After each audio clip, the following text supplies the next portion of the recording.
Hello everyone! Welcome to my channel, Get Go Live! Today I'm gonna share with you the recipe of how to make sushi baked. The ingredients are 3 cups of sushi rice. This is already pre-cooked. I already cooked it. And then 2 pounds of this crab meat, the imitation crab meat. And then 2.5 cup of mayonnaise and 1.5 cup of sour cream. And for garnish, this is the rice seasoning, the furi kaki. And you have only to mix these ingredients, this mayonnaise and sour cream. Mix it all together in this crab meat. And then after mixing it, put it on top of the cooked rice, the sushi rice, and then you're gonna have the sushi bake. We have to bake this for 375 degrees and for 15 to 20 minutes. I'll show you how to put this on top of the sushi rice. And then mix it all together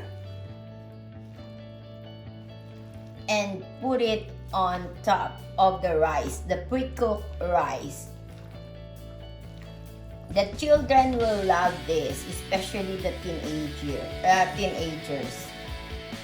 This is easy to cook and it really tastes good. It's a complete meal in its own.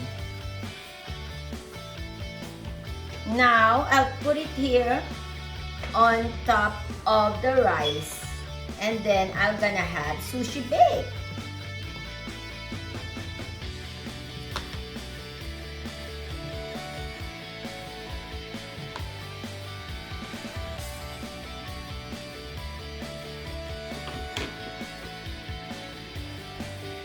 Put it here.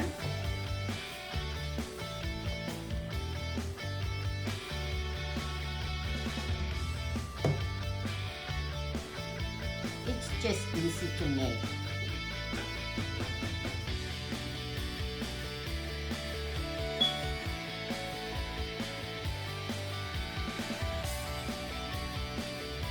Just flatten it.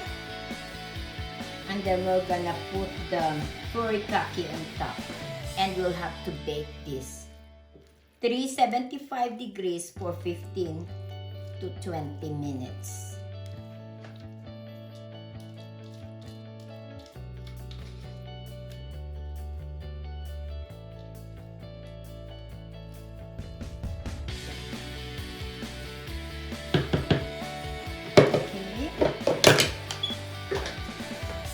And this is the final part.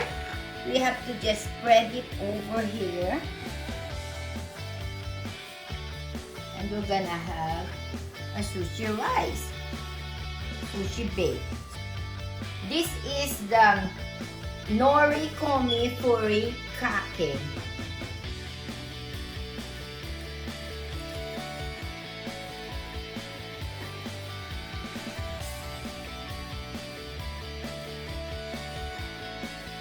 Okay. Oh, the oven needs to be preheat at 375 degrees. And then I'll cover this one and put this in the oven. And here comes my sushi.